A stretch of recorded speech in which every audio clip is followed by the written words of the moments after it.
Hello दोस्तों, स्वागत है आप सभी का आशीष पाठशाला चैनल पर। और आज हम लोग परसेंटेज का लास्ट जो कॉन्सेप्ट होगा जिस पे बेस सभी सवाल बनते हैं उस कॉन्सेप्ट को हम लोग सीखेंगे और समझेंगे। उससे पहले मैं आपसे आपका सिर्फ 1 मिनट आपको मांगना चाहता हूँ, आपको 1 मिनट कुछ बातें बताना चाहता हूँ। अभी रिसेंट में मेरा बर्थडे था, रिसेंट में क्या बल्कि आज ही मेरा बर्थडे था। तो अभी हम लोगों ने एक वर्क किया, क्योंकि मेरी बात होती रहती है सभी टीचर से। तो करंट अफेयर जो आपको पढ़ाते हैं राहुल सर, उनसे बात हो रही थी। उन्होंने बताया कि केप टाउन एक ऐसी कंडीशन में चला गया है जहाँ पर कि अब पानी की बिल्कुल भी व्यवस्था नहीं हो पा रही। वहाँ पे पानी की बहुत ज़्यादा किल्लत हो गई है, लोग वहाँ पर बहुत ज़्यादा मर रहे हैं। तो पानी के लिए जब इतनी प्रॉब्लम हो रही थी तो मैंने उनसे पूछा कि सर इसका सोल्यूशन क्या है, क्या किया जाना चाहिए।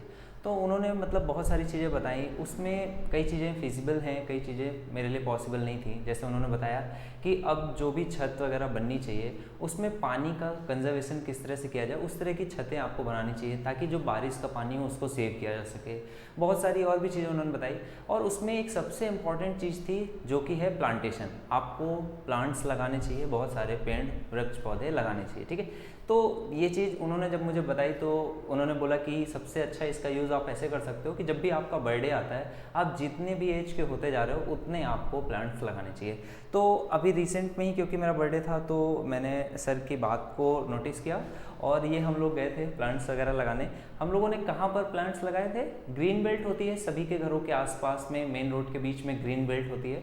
तो हम लोगों ने ये निश्चय किया कि हम लोगों ने ग्रीन बेल्ट्स में बीच में जो जगह खाली थी वहाँ पर प्लांट्स लगाए। और ये निर्णय भी लिया कि बचे हुए दिनों में, आने वाले दिनों में ऐसा नहीं कि सिर्फ प्लांट्स लगा करके उसको छोड़ देंगे, वहाँ पर उसको डेली रेगुलर वे में पानी भी देंगे। और एटलीस्ट जब तक वो 5 साल या 10 साल का नहीं हो जाता, जब तक वो खुद से अपनी जड़ें इतनी मजबूत नहीं कर लेता है कि वो पानी खुद से खींच सके, तब तक हम लोग उसका ख्याल रखेंगे। जैसे हम लोग अपने छोटे बेबीज़ का रखते हैं, सेम वे में हम लोग पेड़ों के साथ भी करेंगे। तो ये मैंने निर्णय लिया। और ये मैं आपको क्यों बता रहा हूँ, इसका रीज़न सिर्फ इतना सा है क्योंकि आई थिंक जनरली बच्चे बहुत ज़्यादा फॉलो करते हैं अपने टीचर्स को, अपने रोल मॉडल्स को, जो भी हीरोज़ वगैरह उनको पसंद होते हैं वो उनको फॉलो करते हैं। तो आई थिंक बहुत सारे बच्चे नहीं, बट थोड़े से ही 10, 20, 50 कुछ बच्चे होंगे जो इन चीज़ों को फॉलो करेंगे। तो आप भी ऐसा कर सकते हो। अगर घर में जगह नहीं है तो कोई प्रॉब्लम नहीं है, आपको रोड के किनारे जगह मिलती है जहाँ पर जगह छोड़ी जाती है प्लांट्स को लगाने के लिए, तो आप वहाँ पर चीज़ों को लगा सकते हो, ठीक है। बहुत हेल्प मिलती है, छोटे छोटे से कदम हैं बट इनसे बहुत ज़्यादा नेचर एनवायरनमेंट को हेल्प मिलती है, ठीक है। तो आई होप कि जब भी आपका नेक्स्ट बर्थडे आएगा, जैसे अभी मैंने अप्रॉक्स 26 प्लांट्स लगाए, ठीक है। तो आपका जब भी बर्थडे आए, जितना भी पॉसिबल हो, जरूरी नहीं है कि सभी आपको उतने ही प्लांट्स लगाने हैं, जितने भी पॉसिबल हो उतने प्लांट्स आपको लगाने चाहिए, ठीक है। तो ये छोटा सा मैसेज था। इसके आगे हम लोग कंटिन्यू करेंगे परसेंटेज की क्लास को। और आज परसेंटेज में हम लोग एक बहुत अच्छा कॉन्सेप्ट सीखेंगे।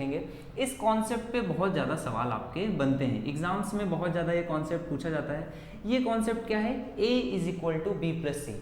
लास्ट क्लास में हम लोगों ने क्या देखा था कि a अगर कोई ऐसा नंबर हो जो क्या हो, b और c के गुणनफल से बनता हो, तब हमने देखा था कि अगर b में कुछ चेंजेस करें, c में कुछ चेंजेस करें तो a में चेंजेस कैसे आते हैं, या फिर a में चेंज दिया हो, b में चेंज दिया हो, c में चेंज पूछा गया हो। ये सवाल हम लोगों ने देखा था। इसमें जनरली आपके सवाल कैसे बनते थे कि अगर दाल का मूल्य, चीनी का मूल्य, चावल का मूल्य कुछ बढ़ जाता है, कंजम्पशन कुछ कम हो जाता है, तो नेट उसके एक्सपेंडिचर में क्या फर्क पड़ेगा, इस तरह के सवाल हम लोगों ने देखे थे। ये कॉन्सेप्ट हम लोगों ने लास्ट लेक्चर में सीखा था। आज के क्लास में हम लोग क्या सीखेंगे? a = b+c। आपके कितने भी ऐसे तरीके हैं, कोई भी ऐसी चीज जो दो संख्याओं का सम होकर के बनती है, दो संख्याओं को जोड़कर बनती है, ऐसी जितनी भी क्वांटिटीज होंगी उन पे इस तरह के सवाल आपके बन सकते हैं। बहुत सिंपल सा इसका सवाल कैसे बनता है कि जो भी आपकी आय होती है, जो भी आप इनकम करते हो, जो भी आप पैसे कमाते हो, वो कहाँ पर आप दो ही चीज उसका कर सकते हो, या तो उसको खर्च करते हो, व्यय कर देते हो, या फिर उसकी बचत करते हो, ठीक है। आपकी जो भी इनकम होती है, जो भी आपकी इनकम होती है वो कहाँ पे जाती है? आइदर आप उसको सेविंग करते हो या फिर उसको क्या करते हो? एक्सपेंडिचर करते हो, या फिर एक्सपेंड कर देते हो, खर्च कर देते हो, ठीक है। तो ये इस तरह का आपका जितना भी कॉन्सेप्ट है, जैसे बहुत सारे बच्चों को किस में प्रॉब्लम आती है? नेट इनकम वाले सवालों में। तो आज हम लोग नेट इनकम वाले सवाल भी देखेंगे। नेट इनकम क्या होती है आपकी? जो भी आप टोटल इनकम करते हो उसमें कुछ आपका इनकम टैक्स कट जाता है, कुछ आपका क्या कट जाता है? इनकम टैक्स कट जाता है। तो ये वाले सवाल भी आज हम लोग देखेंगे। a = b+c या फिर a = b-c। मैं आपको पहले सिर्फ कॉन्सेप्ट बताता हूँ। क्यों कॉन्सेप्ट बताता हूँ? क्योंकि उससे आप नए सवालों को भी सोच सको, नए सवालों को आप खुद से टैकल कर सको, आप समझ सको कि ये जो सवाल बना है ये किस कॉन्सेप्ट पे है। आप देखो यहाँ पे कॉन्सेप्ट कितना सरल सा है, जोड़ना, घटाना या फिर गुणा करना। गुणा करना को ही आप भाग करने में कन्वर्ट कर सकते हो, जोड़ने को ही आप घटाने के फॉर्म में कन्वर्ट कर सकते हो। ठीक है, बहुत बेसिक सा कॉन्सेप्ट है, बट इस पे बहुत अच्छे अच्छे सवाल बनते हैं। जैसे कि आज की क्लास में हम लोग नेट इनकम के सवाल और ये आय, व्यय और बचत, इस पे जो सवाल बनते हैं उसको हम लोग सीखेंगे। ठीक है, तो ये आज की क्लास में हम लोग कवर करेंगे। बहुत सारे बच्चों के कमेंट्स आते रहते हैं, सर पूरे टाइप्स कवर कराना। मैं पूरे टाइप जितने भी हो सकते हैं पॉसिबल वो सभी यहाँ पर कवर कराऊंगा। ठीक है, भरोसा आपको रखना है, थोड़ा सा वेट करना है। कभी कभार बहुत बिजी हो जाता हूँ तो फिर क्लासेस नहीं आ पाती हैं, अदरवाइज रेगुलर क्लासेस आपको मैं प्रोवाइड कराता रहूँगा। ठीक है, अब देखो इसमें सवाल कैसे बनता है। इसमें सवाल आपको कुछ इस तरह से बनेगा कि किसी व्यक्ति की जो व्यय है, किसी व्यक्ति का जो एक्सपेंडिचर है वो क्या हो जाता है, 20% से बढ़ जाता है, और बोलेगा कि जो बचत है उसकी वो 10% से बढ़ जाती है या 10% से घट जाती है। आपको बताना होगा आय में क्या चेंज आएगा। तो देखो जो भी व्यय में चेंज आएगा, व्यय अगर बढ़ेगा तो बचत क्या होनी पड़ेगी, कम करनी पड़ेगी। अगर आपको क्या चाहिए, आय कांस्टेंट चाहिए। अगर आप व्यय भी बढ़ा रहे हो, बचत भी बढ़ा रहे हो, तो ऑब्वियस सी बात है आय को भी क्या करना पड़ेगा, बढ़ाना पड़ेगा। यहाँ पर जो भी नंबर्स में चेंज आएगा व्यय और बचत में, आय में भी वैसे ही चेंज आएगा, डायरेक्टली प्रोपोर्शनल है। यानी कि अगर इसकी आय पहले कुछ 100 थी और अब 120 हो गई, पहले कुछ बचत 50 थी, अब कितनी हो गई, अगर 60 हो गई, कुछ इस तरह से मैं मान रहा हूँ, एग्जैक्ट वैल्यूज नहीं दे रहा हूँ। तो पहले इनकम कितनी रही होगी, पहले इनकम 100 और 50, इतना ही खर्च करता है, इतना ही जोड़ता है, बचाता है, तो 150 उसकी इनकम रही होगी। तो अब उसकी इनकम कितनी हो जाएगी, 120 और 60, यानी कि कितनी हो जाएगी, 180। तो कुछ इस तरह से आपको सवाल बोलेगा कि 20% यहाँ पर बढ़ जाती है, यहाँ पर कुछ परसेंटेज बढ़ जाती है, इस तरह से बोलेगा। और आपको क्या बताना होगा कि आय में कितना चेंज होगा। एक क्वेश्चन इस तरह से बनेगा कि आय चेंज नहीं होती है, आय अनचेंज रहती है। आय बोलेगा कि 150 थी तो आज भी 150 रहती है। व्यय क्या होता है, 20% बढ़ जाता है, उसकी बचत कितनी घट जाएगी। तो आप क्या बोलोगे कि अगर आय उसकी बिल्कुल भी बढ़ती नहीं है, आय अगर कांस्टेंट है, तो जितना व्यय बढ़ेगा, जितना व्यय बढ़ेगा, कितना व्यय बढ़ा है, 20, 100 से 20 हो गया, तो बचत उतनी ही कम हो जाएगी। 50 में से आपको 20 घटाना पड़ेगा। परसेंटेज में पूछा जाएगा तो परसेंटेज में आंसर आप कैसे निकालोगे, 20 कम हो जाएगी, कितने में से, 50 में से। 20/50 यानी कि 2/5, या फिर आंसर कितना आ जाएगा, 40%। अगर इसकी 20% व्यय बढ़ जाती है तो बचत कितनी कम हो जाएगी, 40% कम होगी, जब आय को कांस्टेंट रखना पड़ेगा। ठीक है, इस पे देखो और क्या सवाल बन सकता है। इस पे एक तो आपका सवाल नेट इनकम वाला है जो आप जानते हो, और सवाल कुछ इस तरह से बन सकता है कि एक खाली बाल्टी है, एक आपकी खाली बाल्टी है, एक बकेट है, इसका कुछ वजन है, इसका कुछ वजन है। अब ऑब्वियस सी बात है कि इसका जो वजन होगा वो तो हमेशा कांस्टेंट रहेगा, तो वो होगा वजन मान लिया B। इसमें कुछ एक लेवल तक पानी भरा जाता है, वो लेवल हमेशा वेरी करेगा, वो हो जाएगा C। और ये किसके बराबर होगा, उसके नेट वेट के बराबर होगा। ठीक है, ये कुछ इस तरह से सवाल बनेगा कि अगर किसी बाल्टी का नेट वेट 20% बढ़ जाता है और उसका कुछ ये वजन दे देगा कि खाली बाल्टी का वजन इतना है, तो पूछेगा कि अभी इसमें कितने प्रतिशत पानी भरा हुआ है। आपको जब खाली बाल्टी का वजन दे देगा तो खाली इसका वजन भी आपको पता चल जाएगा। इसके बाद जैसे जैसे वो चेंज कराएगा, आपको ये पता है कि A बराबर B+C है, जो भी चेंज कराएगा इन दोनों में जो भी चेंज होगा वो इसके बराबर होगा। इस केस में क्योंकि खाली बाल्टी का वजन जनरली नहीं बढ़ता है, तो ये आपका कांस्टेंट रहता है, ये आपका कांस्टेंट हो जाता है। खाली बाल्टी का वजन कांस्टेंट रहेगा, जितना भी पानी का लेवल बढ़ेगा उतना ही बाल्टी का वजन बढ़ेगा। ठीक है, तो अगर यहाँ पे 20 की वृद्धि होगी तो यहाँ पर भी 20 की वृद्धि होगी। बस परसेंटेज में आपको चेंज देखना पड़ेगा, परसेंटेज में कितना चेंज वेरी करता है। ठीक है, बात समझ में आई होप बहुत सारे बच्चों को आई होगी। जिन भी बच्चों को थोड़ा बहुत कम अगर बात समझ में आ रही है तो हम लोग थोड़ा सा कॉन्सेप्ट्स को क्वेश्चन के माध्यम से समझेंगे। आप क्वेश्चंस को देखोगे तो आपको ये चीज़ें थोड़ा और ज़्यादा क्लियर होती जाएगी। ठीक है, चलो थोड़ा सा क्वेश्चन आप लोग देखो। पहला क्वेश्चन है, कैसे इसको सॉल्व करेंगे। अब अगर आप कॉन्सेप्ट समझ गए होगे तो इस क्वेश्चन को खुद से सॉल्व कर पाओगे। आज की क्लास में एंड में हम लोग सीखेंगे नेट इनकम वाले सवाल, और एकदम आसानी से आप उन सभी को सॉल्व कर पाओगे। ठीक है, क्या क्वेश्चन बोल रहा है, एक आदमी कितनी बचत करता है, 6 सही 2/3%। अब 6 सही 2/3% कितना होता है? आपको लास्ट क्लास में मैंने सिखाया था 1/15। 1 से 20 तक के फ्रैक्शंस के परसेंटेज आपको याद रखने चाहिए, ठीक है। तो ये कितनी बचत करता है? 1/15 बचत करता है, यानी कि अगर 15 वो इनकम करेगा तो बचत कितनी करेगा? 1। अगर 15 इनकम करेगा तो बचत कितनी करेगा? 1। इसके बाद क्वेश्चन क्या कर रहा है? यदि उसके आय में अगर 15 इनकम है, 1 बचत है, तो सेविंग खर्चा कितना कर रहा होगा? 14 रुपए खर्च कर देता होगा 1 बचत करके। अगर नेट इनकम उसकी कितनी है? 15 उसकी नेट इनकम है। इसके बाद उसमें से खर्च सेविंग कितनी है? 1। तो इसका एक्सपेंडिचर कितना होगा? 14। अब आगे सवाल में क्या कह रहा है? यदि उसके आय में 86.66 यानी कि उसकी इनकम में 86.66% की वृद्धि होती है, तो उसके खर्च में भी परिवर्तन बताया गया 78.56, ठीक है। 78.56% की वृद्धि होती है, तो बताना है बचत में कितने प्रतिशत परिवर्तन आएगा। देखो कैसे सॉल्व करेंगे क्वेश्चन को। सबसे पहले बहुत सारे बच्चे पूछ रहे थे लास्ट क्लास में कि सर ये जो परसेंटेज को आप फटाफट कन्वर्ट कर देते हो किसमें? रेशियो में, वो कैसे कन्वर्ट करते हो वो आपको बताना। तो मैं आपको आज की क्लास में थोड़ा सा एकदम बेसिक सा समझाऊंगा कि कैसे हम लोग परसेंटेज को जल्दी से कन्वर्ट कर सकते हैं फ्रैक्शन में। कैसे कन्वर्ट करते हैं? देखो आपको जो भी दिया है, अगर आपको 1 से 20 तक फ्रैक्शंस के परसेंटेज याद हैं तो आप बहुत इजीली इस चीज़ को समझ पाओगे। जैसे 86.66 में एक आपको दिख रहा होगा 20 और एक दिख रहा होगा 20, अगर मैं जोड़ूं किसमें? 66.66 में। देखो अब 33.33 आप सभी को याद रहता है कितना होता है? 1/3। तो 66.66 कितना हो जाएगा? 2/3, ठीक है। इसके आगे 20% कितना होता है? 1/5। तो 86.66 कितना परसेंट आ गया? आप 15 को एलसीएम ले लोगे, ये कितना आ जाएगा? 3 और 5 दूनी 10, तो ये कितना आ जाएगा? 13। ये आ गया 13/15।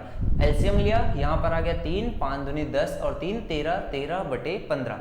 ये एलसीएम किसका परसेंटेज आ गया? 86.66 का। इसके आगे कितना लिखा हुआ है? 78.56। इसके आगे लिखा हुआ है 78.56। 78.56 में आप इसको देखोगे तो ये लिखा हुआ है 50 और 28.56। और 28.56 कितना होता है? 14.28 होता है 1/7। तो ये उसका जस्ट डबल है, 1/7 का डबल 2/7। और 50% कितना होता है? 1/2। तो दोनों का सम होके कितना आ जाएगा? 14। और यहाँ पर आ जाएगा 7 और 2 दूनी 4, 7 और 4 11। तो ये परसेंटेज है आपका 11/14 और ये परसेंट है 13/15। तो नेट इनकम कितना बोल रहा है? 86.66% बढ़ जाती है। यानी अगर पहले 15 थी तो इसमें 13 की वृद्धि हो जाएगी। ये कितना हो जाएगा? 28। नेट इनकम अब कितनी हो गई? 28 हो गई। आपको सेविंग में बताना है कितना चेंज होता है। अगर एक्सपेंडिचर कितना बढ़ जाता है? 14 में से, तो 14 था तो 11 बढ़ गया, ये कितना हो गया? 25। आपकी नेट इनकम 25 हो गई, नेट एक्सपेंडिचर 25 हो गया, तो 28 में से 25 घटाओगे तो ये कितना आ गया? 3 आपका सेविंग हो गई। पहले कितनी थी? 1, अब कितनी हो गई? 3। कितने की वृद्धि हुई? 2 की। 2 को कितने में देखेंगे? 1 पे, तो ये कितना है? 200%। एक तो ये तरीका होता है इसको सॉल्व करने का। एक और तरीका होता है जो थोड़ा सा शॉर्ट रहता है, उसमें आपको सिर्फ और सिर्फ ये देखना होता है कितने की वृद्धि हुई। वृद्धि हुई 13 की, यहाँ पे कितने की वृद्धि हुई? 11 की। अगर इसमें 13 की वृद्धि हो रही है और इसमें 11 की, तो इसमें कितने की वृद्धि होनी पड़ेगी? 2 की। आपको ये संख्या लिखने की भी जरूरत नहीं है, आप चाहो तो डायरेक्टली लिख सकते हो कि ये सम मुझे निकालने की जरूरत ही नहीं है। आपको यही तो पूछा गया सेविंग कितने प्रतिशत परिवर्तन आ रहा है, तो आप कहोगे 13। अगर ये बढ़ रहा है, इनकम अगर 13 बढ़ रही है, तो वो 13 कैसे डिवाइड होगी? सेविंग में कुछ चली जाएगी, कुछ खर्चे में चली जाएगी। तो 13 जो है वो 11 और 2 में इस तरह से डिवाइड हो जाएगी। तो सेविंग कितना बढ़ गई? 2 बढ़ गई। कितने में? 1 में। तो 2/1 यानी कि कितना प्रतिशत है? 100 से मल्टीप्लाई कर दोगे, ये आपका आ जाएगा 200% सेविंग बढ़ गई होगी। उसके बचत में कितने प्रतिशत परिवर्तन हुआ होगा? 200% परिवर्तन हुआ होगा। बात समझ में आई? चलो अगला सवाल आप सभी लोग खुद से सॉल्व करने की कोशिश करो। अच्छे सवाल हैं, सभी सवालों को बहुत अच्छे से छांट करके ही मैं आपको पढ़ा रहा हूँ, ताकि आपको चीज़ें भी समझ में आए और आपको कॉन्सेप्ट समझ में आए और नए सवालों को भी आप खुद से सॉल्व कर सको। ठीक है, नेक्स्ट क्वेश्चन क्या है? एक व्यक्ति अपनी आय का 75% खर्च करता है। 75% कितना होता है? 3/4। तो अगर 4 रुपए कमाता है तो 3 रुपए क्या करता है? खर्च कर देता है, एक्सपेंड कर देता है। कितना? 3 रुपए। और सेविंग कितना हो जाएगी? 1 रुपए की, क्योंकि यही होती है नेट इनकम या तो सेव करता है या फिर खर्च होता है। ठीक है, तो ये आपकी आ गई। इसके आगे क्या बोल रहा है, उसकी आय में 20% की वृद्धि होती है। 20% कितना होता है, 20% होता है 1/5।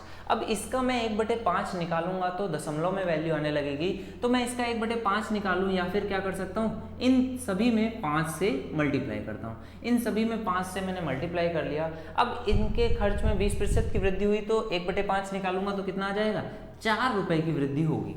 अगर पहले इनकम 20 थी तो उसका 1/5 यानी कि 4 रुपए की वृद्धि होती है। और उसके खर्च में, उसके एक्सपेंडिचर में कितने की, 10% की वृद्धि की जाए तो खर्चा कितना है, अभी 15 है, 15 का 10% निकालूंगा तो कितना आ जाएगा, 15 का 10% आ जाएगा 1.5। तो पूछा जा रहा है उसके बचत में कितने प्रतिशत परिवर्तन आएगा।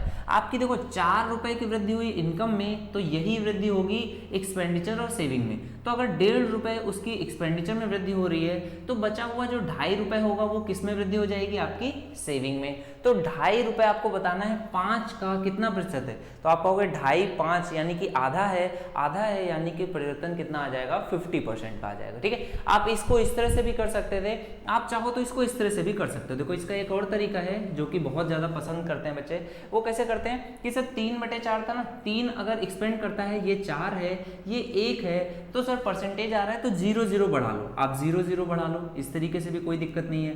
अब क्या थोड़ा सा बच्चों को आसान लगता है, अब इसका 1/5 निकालोगे 20% बढ़ जाती है, इसका 1/5 निकालोगे कितना आ जाएगा, 5 से डिवाइड कर दोगे 8 पंचे 40, ये बढ़ गया 80, और ये कितना 10% बढ़ा है यानी कि 30, तो ये कितना बढ़ेगा 50। तो अब आप 50 देख लो, 100 का कितना परसेंट है, ये भी आ गया 50% है, तो भी आपका आंसर बिल्कुल करेक्ट आएगा, कोई प्रॉब्लम नहीं आएगी। बात समझ में आ गई। चलो अगले सवाल पे आ जाओ। अगले सवाल में क्या बोल रहा है, एक व्यक्ति की आय, एक व्यक्ति की इनकम, एक व्यक्ति की इनकम क्या होती है, एक व्यक्ति की आय उसके खर्च से 80% अधिक है। अब देखो यहाँ पर आपका जो रिलेशन दिया जाएगा वो थोड़ा सा अलग तरीके से दिया जा रहा है। कैसे दिया जा रहा है, एक व्यक्ति की आय उसके खर्च से 80% नहीं है, 80% अधिक है, 80% ज़्यादा है। 80% कितना होता है, 4/5, यानी कि अगर उसका खर्च, उसका जो एक्सपेंडिचर है वो 5 है तो उससे 4 ज़्यादा, उससे 4 ज़्यादा, यानी कि उसकी इनकम कितनी है 9, तो ये जो 4 होगा ये क्या हो जाएगा, आपका सेविंग हो जाएगा। ठीक है, ये आपकी हो गई सेविंग। 80% अधिक है, 80% कितना होता है, देखो कई बच्चों को ये बात नहीं समझ में आई होगी, मैं फिर से बताता हूँ। 80% होता है 4/5, 20% होता है 1/5, 20 को गुणा करोगे 4 से आ जाएगा 4/5। तो अगर 80% अधिक है तो आपका एक्सपेंडिचर हम लोग कितना मान लें, अगर 5 मान लें तो 5 का अगर 80% निकालोगे तो कितना आ जाएगा 4, तो 5 में जैसे ही 4 जोड़ोगे तो ये आ जाएगा उसकी इनकम। उसकी आय उसके खर्च से 80% अधिक है। यदि उसकी आय कितनी है 9, अगर ये उसकी जो आय है वो 11% बढ़ जाती है, ये कितना बढ़ जाती है 11% बढ़ जाती है, उसकी आय अगर 11% बढ़ जाती है तथा खर्च जो है, जो उसका एक्सपेंडिचर है वो कितना बढ़ जाता है, वो बढ़ जाता है 7%। अगर उसका एक्सपेंडिचर बढ़ जाता है 7% तो बताना है बचत में परिवर्तन कितना होगा, सेविंग में कितना चेंज आएगा। अब देखो यहाँ पे 11% 9 का निकालना बहुत मुश्किल हो जाएगा, तो यहाँ पर मैं क्या करूँगा, जो तरीका अभी मैंने आपको बताया था, आपको 2 0 बढ़ा लेने। आपको क्या करना है, 2 0 बढ़ा लो। 2 0 जैसे ही बढ़ाओगे तो ये कितना हो जाएगा 900, ये हो जाएगा 500, ये हो जाएगा 400, तो ये कितना आ जाएगा 11% 900 का कितना आ जाएगा 99। तो अगर ये इनकम उसकी 99 बढ़ रही है और एक्सपेंडिचर कितना बढ़ रहा है, उसका खर्चा 7%, तो ये कितना होगा 500 का 7%, 7 पर ना 35, तो ये बढ़ रहा है 35। अगर ये 99 बढ़ा और ये बढ़ा 35 तो ये सेविंग कितनी बढ़ेगी, तो आप कहोगे घटा करके निकाल लो। 99 में से 35 घटाओगे, 9 में से 5 जाएगा 4, 9 में से 3 जाएगा 6, 64 उसकी सेविंग बढ़ेगी। 64 आपको बताना है 400 का कितना % है, आप कहोगे सर 16 चौको 64 होता है, तो ये कितना आ जाएगा 400 का ये 16% होगा। तो आपका डायरेक्ट आंसर आ गया कि सेविंग कितना % चेंज आएगा? 16% का चेंज आएगा। देखो मुझे जरूरत नहीं है पूरा मैं निकालूं, 400 में 64 जोड़ूं, यहाँ पे 900 में 99 जोड़ूं या 500 में 35 जोड़ूं। आप डायरेक्ट देख लो कि इनकम जो होती है जितनी बढ़ती है उतना ही आदमी का खर्चा और उतनी ही सेविंग बढ़ती है। वो जो पैसा एक्स्ट्रा कमाता है वो कहाँ जाएगा? या तो सेविंग में चला जाएगा या फिर खर्चे में चला जाएगा। बात समझ में आ रही है? तो ये थोड़ा सा हम लोग इस क्वेश्चन को सॉल्व कर लेते हैं और इससे काफ़ी आपको मदद मिलती है। एग्जाम में जो कैलकुलेशन एरर हो सकती है उसके चांसेस भी कम हो जाते हैं। चलो बात समझ में आ गई। नेक्स्ट सवाल पे आ जाओ। फिर से अच्छा सवाल है, सभी लोग इसको अटेम्प्ट करो, एक बार खुद से इस क्वेश्चन को सॉल्व करने की कोशिश करेंगे सभी लोग। क्या कह रहा है क्वेश्चन? किसी व्यक्ति की आय उसके बचत से 166.66%, 166.66 को अब आप डायरेक्ट समझ गए होंगे, 100 और 66.66 इस तरह से लिख सकते हैं। ये कितना है? 2/3, ये कितना है? 1, तो ये कितना हो जाएगा? 3, 1 कम 3 और 2 5, तो ये हो जाएगा 5/3, 5/3। अब देखो क्या बोल रहा है कि किसी व्यक्ति की आय उसके बचत से, उसकी जो सेविंग है उससे कितना अधिक है? 166.66% यानी कि 5/3। तो अगर मैं सेविंग को 3 मान लूँ तो 3 से वो 5 अधिक है, 5 अधिक है यानी कि कितनी है? 8। उसकी जो इनकम है वो कितनी है? 8 है। उसकी इनकम 8 है और एक्सपेंडिचर है 3, तो उसकी सेविंग है 3, तो एक्सपेंडिचर कितना आ गया? 5। बात समझ में आ गई? अब क्या बोल रहा है? उसकी आय में 11% की बढ़त होती है। आय यानी कि इनकम में 11% की बढ़त होती है। अब जैसे कि यहाँ पर फिर से 11% आ गया, मुझे इसका फ्रैक्शन नहीं पता 11% का कितना होता है, तो मैं क्या करूँगा? इसको 800 बना लूँगा, इसको 500 बना लूँगा, इसको 300 बना लूँगा। यहाँ पर फिर से क्या बोल रहा है? आय में 11% की बढ़त होती है, तो 11% निकालूंगा, कितना आ जाएगा? 88 आ जाएगा। इसके आगे क्या बोल रहा है? खर्च में, उसके खर्च में कितने प्रतिशत की बढ़त होती है? 14% की। 14% की बढ़त कितना हो गया? 500 का 14% निकाला, 14 पंचे 70 हो गया। तो जो बचा हुआ अमाउंट है वो कहाँ जाएगा? सेविंग में चला जाएगा। सेविंग कितने की हो जाएगी? 18 रुपए की। 88 है, 70 चला गया, बचा हुआ 18 जाएगा सेविंग में, और सेविंग होकर के कितनी हो जाएगी? 300 में 18 जोड़ोगे तो कितना हो जाएगा? 318। ठीक है, अब ये मैंने 318 क्यों लिखा? क्योंकि उसकी वर्तमान बचत बढ़त के बाद उसकी बचत दी गई कितनी है? 954 है। तो 318 मेरे अकॉर्डिंग सवाल में है 954, तो 1 की वैल्यू कितनी आ जाएगी? 3 बार मल्टीप्लाई हो जाएगा, 1 की वैल्यू आ जाएगी 3। 1 की वैल्यू अगर 3 के बराबर है तो प्रारंभिक आय आपको बतानी है, ये कितनी हो जाएगी?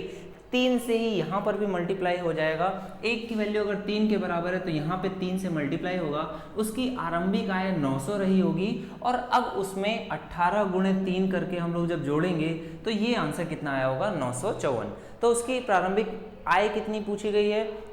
आय पूछी गई, ठीक है। तो ये कितना आ जाएगा? 3 से मल्टीप्लाई करोगे 900, या फिर डायरेक्टली यहाँ पे 3 से मल्टीप्लाई कर दोगे, ये कितना आ जाएगा? 8 3 2400, ठीक है। 2400 उसकी प्रारंभिक इनकम रही होगी। बात समझ में आ गई सभी को? क्लियर हो गया? चलो नेक्स्ट क्वेश्चन पे आ जाओ। नेक्स्ट सवाल क्या बोल रहा है? एक व्यक्ति की मासिक आय 13,500 तथा मासिक खर्च कितना है? 9,000। यहाँ तो सवाल काफ़ी इजी हो गया, आपको डायरेक्टली उसने वैल्यूज़ दे दी हैं। आपको डायरेक्टली जब वैल्यूज़ देता है तो कई बार बच्चे क्या करते हैं? डायरेक्ट उसी पे ही सॉल्व करने लगते हैं, उस पर सॉल्व नहीं करना होता है। यहाँ पर ये थोड़ा सा एक कॉन्सेप्ट आपको और समझना है। अगर उसकी इनकम दी गई 135,20 और उसका खर्च कितना है? 9,000, तो आप निकालोगे कि उसकी सेविंग कितनी आ जाएगी? 4,500, ठीक है। अब देखो यहाँ पर जो भी बच्चे इसमें 14% बढ़ाओगे, जो भी बच्चे इसमें 14% बढ़ाएंगे उनका सवाल बहुत लेंदी हो जाएगा। यहाँ पर चीज़ें चेंज करोगे तो बहुत ज़्यादा लेंदी हो जाएगा। खर्चा आप उसका 7% बढ़ाओगे, इसका 7% लेना बहुत ज़्यादा लेंदी हो जाएगा। आप इसको क्या करो? एक प्रॉपर रेशियो में कन्वर्ट कर लो, क्योंकि आपका जो फाइनल आंसर है उसमें आपको परसेंटेज में बताना है। तो आपको ये वैल्यूज़ को क्या करो? एक रेशियो में कन्वर्ट कर लो। तो आप कहोगे कि यहाँ पर 2 0 तो डायरेक्टली कट ही रहे हैं, इसके आगे 45 दूनी 90 और 45 या 135, तो ये क्या लिखा हुआ है? 3, ये लिखा हुआ है 2, ये लिखा हुआ है 1। 3 2 और 1 आ गया। तो अब आपको 14% निकालना है, तो इसको मान लो 300, इसको मान लो 200, इसको मान लो 100। बहुत सारे बच्चों को इस चीज़ में प्रॉब्लम आती है कि ऐसा मैंने क्यों किया या कैसे किया। तो देखो आपको जब भी आंसर परसेंटेज में देना है, जो भी आपकी वैल्यू है उनमें रेशियो सेम रहना चाहिए, रेशियो वेरी नहीं करना चाहिए, आपका आंसर हमेशा करेक्ट आएगा, आंसर गलत नहीं होगा। ये जो वैल्यू थी, ये जो वैल्यू थी, ये जो वैल्यू थी, इनमें जो रेशियो था 3 2 1 का, वो मैंने मेंटेन किया हुआ है, 3 2 1 ही है, तो आंसर में वेरी नहीं होगा। इसमें 14% बढ़ रहा है, 14 28 14 3 42, 42 इनकम में वृद्धि होती है, 7 दूनी 14 रुपए की वृद्धि किसमें हो गई आपकी एक्सपेंडिचर में, तो बचा हुआ जो 28 रुपए की वृद्धि होगी वो किसमें हो जाएगी आपकी सेविंग में हो जाएगी। आपसे पूछा है बचत में कितने प्रतिशत की वृद्धि होगी, आपका आंसर कितना आ जाएगा 128 में, तो आंसर आ जाएगा 28%। बात समझ में आ गई। चलो नेक्स्ट क्वेश्चन आ जाओ उस सवाल में जिसमें आपको सबसे ज़्यादा प्रॉब्लम होती है, बहुत सारे बच्चों को इसमें प्रॉब्लम रहती है। ये सवाल के लिए बहुत सारे फॉर्मूलाज भी हैं, आपको बहुत सारे फॉर्मूलाज कराए जाते हैं, मैं एक भी फॉर्मूला आपको नहीं बताऊंगा और इसी तरीके से ही आप सभी को ये सवाल करना है, ठीक है। आयकर में क्या बोला गया है, income tax is increased by 13%। देखो पहले तो आप ये चीज़ समझो कि जब भी आप कमाना स्टार्ट करोगे आपके पास नेट इनकम हमेशा आएगी, आपके हाथ में जो आएगी वो होगी नेट इनकम। आपकी जो ग्रॉस सैलरी होगी या फिर टोटल इनकम होगी उसमें से एक हमेशा इनकम टैक्स आपका कटेगा, अगर नहीं कटेगा तो आपको उसको खुद से भरना पड़ेगा, खुद से आपको जा करके जमा करना पड़ेगा, ठीक है। उसके बाद उसका रिटर्न भी भरना पड़ता है। तो ये चीज़ें आपकी रहती हैं, ये आपकी होती है नेट इनकम जो आपको हाथ में मिलती है, ये होती है टोटल इनकम जो आप कमाते हो लेकिन पूरा हाथ में आपके नहीं आता है, और कुछ अमाउंट सरकार लेती है ताकि वो सड़कों को और जो भी चीज़ें हैं आपके ब्रिजेस वगैरह हैं, ब्रिज वगैरह को बना सके, ठीक है। तो इसके लिए इनकम टैक्स आपसे लिया जाता है। अब ये जो अमाउंट होता है ये आपकी सैलरी में से ही डिडक्ट होता है, आपकी सैलरी में डिडक्ट होता है और उसके बाद बचा हुआ अमाउंट आपके हाथ में आता है। तो सवाल में क्या बोल रहा है, आयकर की दर में, आयकर में कितने प्रतिशत की वृद्धि होती है, 13%। ये कितना बढ़ जाता है, 13% बढ़ जाता है। और सवाल में आपको एक चीज ध्यान देनी है, जो प्रभावी आय है नेट इनकम क्या बोल रहा है 7% घट जाती है। और बहुत ऑब्वियस सी बात भी है, अगर आप इनकम टैक्स बढ़ाओगे, अगर ये वाली वैल्यू आपकी इंक्रीज करेगी, ये वैल्यू अगर कांस्टेंट है तो ये वैल्यू क्या करेगी, डिक्रीज कर जाएगी।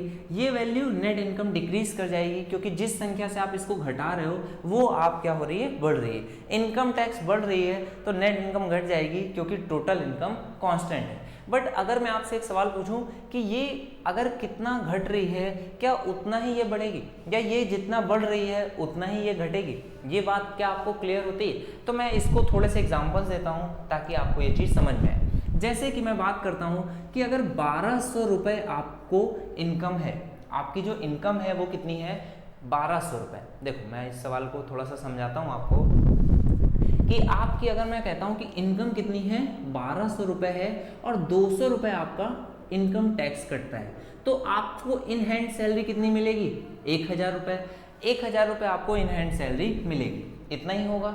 अब मैं इसमें बोलता हूँ कि 200 रुपये की बजाय पे इनकम टैक्स जो भी काटने वाला है उसको परसेंटेज नहीं आता है, वो बोलता है कि मैं इनकम टैक्स आज से आपका 50 रुपये बढ़ा करके काटूंगा। वो बोलता है कि इनकम टैक्स अब 200 रुपये नहीं 50 रुपये बढ़ जाएगा और 250 रुपये अब आपका कटेगा। आपकी इनकम में से जो इनकम टैक्स है वो 250 रुपये कटेगा। तो आप बोलोगे इनकम तो मेरी उतनी ही है 1200 रुपये और तुमने 250 रुपये अगर टैक्स काट दिया तो अब मेरी इनकम कितनी हो गई, 950 रुपये।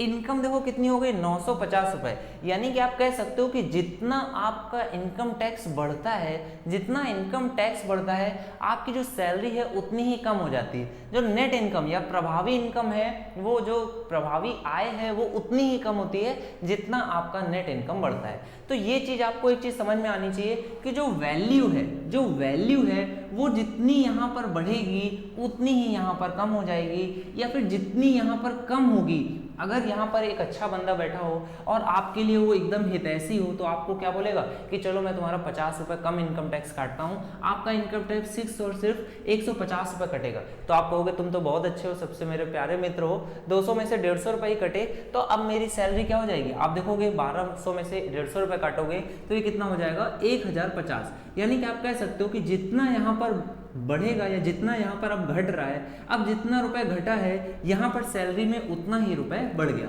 यानी कि अमाउंट जो होगा वो हमेशा फिक्स रहेगा।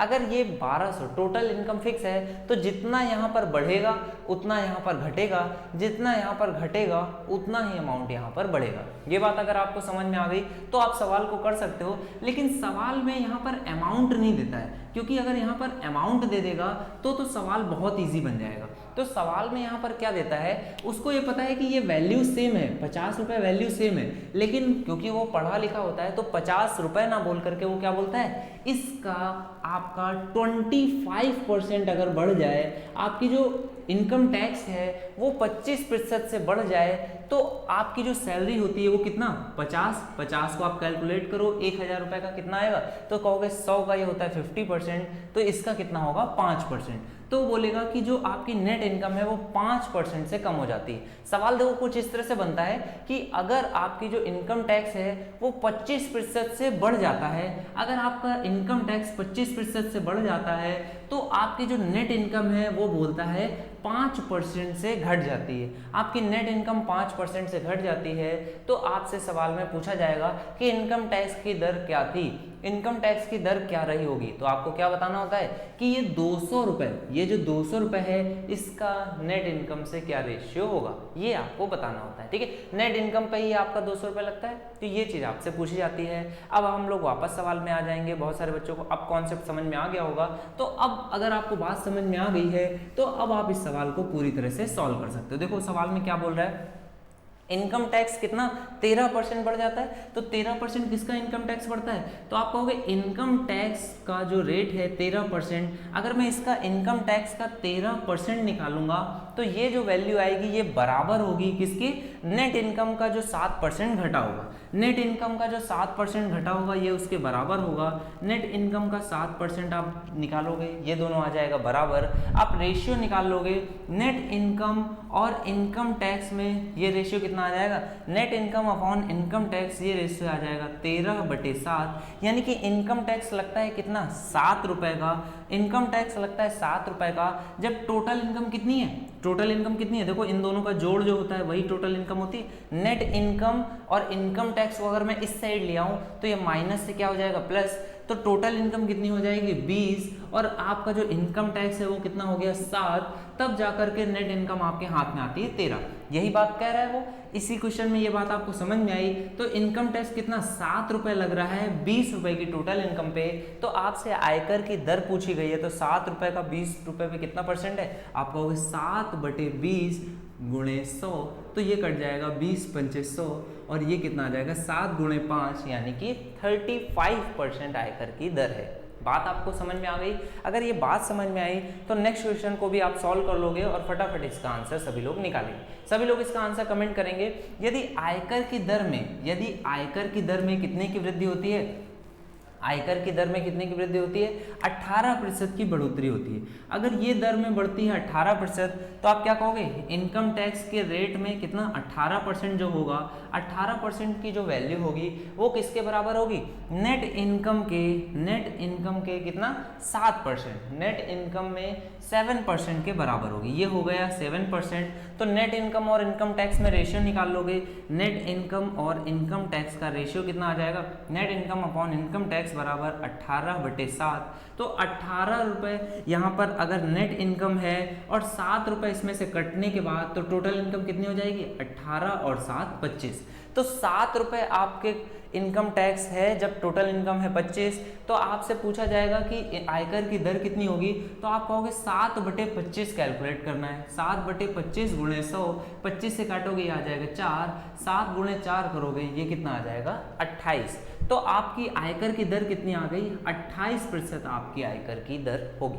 सभी को बात समझ में आ गई, 28% करेक्ट आंसर होना चाहिए। आई होप आपको ये सभी चीज़ें समझ में आई होंगी। आज की क्लास में हम लोगों ने जो एक और सेकंड कॉन्सेप्ट था परसेंटेज का वो सीखा। इसके बाद परसेंटेज में कोई भी कॉन्सेप्ट बचता तो नहीं है, बट अगर आपको परसेंटेज में किसी भी क्वेश्चन में प्रॉब्लम आ रही है या फिर कुछ भी समझ में नहीं आ रहा है तो आप उसको कमेंट करो। मैं आपको नेक्स्ट क्लास में कुछ बहुत जो डिफिकल्ट टाइप के जो क्वेश्चन होते हैं, बहुत अच्छे जो क्वेश्चन होते हैं, सिर्फ उनका एक और लेक्चर दूंगा और उसके बाद हम लोग नेक्स्ट टॉपिक की ओर पढ़ेंगे जो कि होगा एलिगेशन एंड मिक्सचर। बहुत ही इंपॉर्टेंट टॉपिक है एलिगेशन एंड मिक्सचर का, उसको हम लोग नेक्स्ट क्लास में देखेंगे और सीखेंगे। ठीक है, तो आज के लेक्चर में इतना ही। Thank you for watching guys, मिलते हैं नेक्स्ट क्लास में। तब तक के लिए सभी लोग अपना ख्याल रखोगे और अपने इन्वायरमेंट का भी हम लोग ख्याल रखेंगे। ठीक है, thank you for watching guys.